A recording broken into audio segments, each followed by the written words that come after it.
Because Bible said this, wonderful Father, from your hand is everything, from your hand, and then thank you.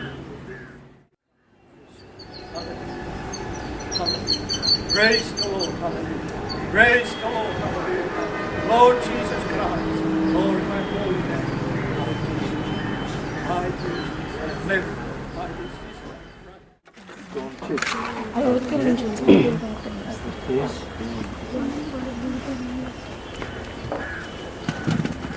Heavenly Father,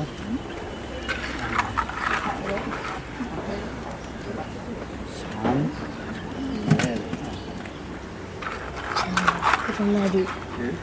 Holy Ghost. Amen.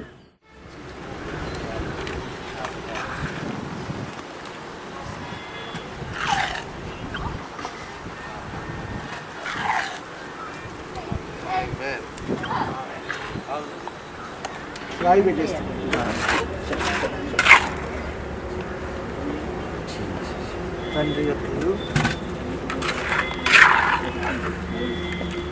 కుమారుని యొక్కయు పరిశుద్ధాత్మ యొక్క నామంలో ఈ పునాదిని వేస్తున్నాను. ఆమేన్. హల్లెలూయా. హల్లెలూయా. హల్లెలూయా. హల్లెలూయా.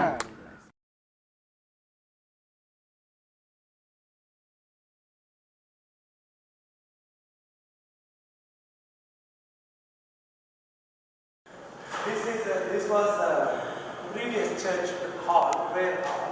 Okay. And almost for 7 years we worshipped here. And there was a big wall here. And that wall was removed now. And now this will be a big hall. So that at least 400 people, they can worship together. Naimisiin menomme jälkeen meni lähes 8 vuotta, eikä meillä ollut lasta. Lopulta 6 vuoden jälkeen kaikki ympärillämme olevat ihmiset alkoivat pilkata meitä. He alkoivat puhua, teidän Jumalanne on elävä Jumala. Miksi teillä ei ole lasta? Me olimme valtavan pettyneitä, emmekä tienneet mitä tehdä. Kuinka voimme jatkaa työtämme, kun kaikki hindut näkevät, että huolimatta rukouksistamme emme saa lasta? Sitten minä ja vaimoni rukoilimme Jumalan läsnäolossa ja teimme Jumalan kanssa sopimuksen.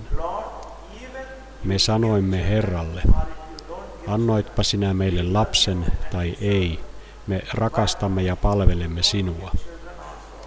Mutta jos sinä et anna meille lasta, niin me otamme orpolapsia ja kasvatamme heidät aikuisiksi. Kun olimme tehneet tämän sopimuksen, niin 3 kuukauden kuluttua vaimoni tuli raskaaksi. Se oli ihme.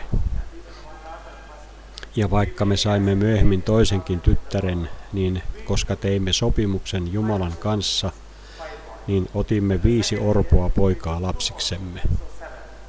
Vuoden kuluttua otimme 2 poikaa lisää. Tänä vuonna meidän oli otettava 7 lisää, koska heillä ei ollut ketään, joka olisi huolehtinut heistä. Ehkä me teemme heistä sopimuksen ja otamme heidät perheeseemme. Tämä poika opiskelee englantilaisessa koulussa ja tuo toinen telugunkielisessä. He voivat valita, mitä he haluavat opiskella ja millä tasolla he haluavat opiskella.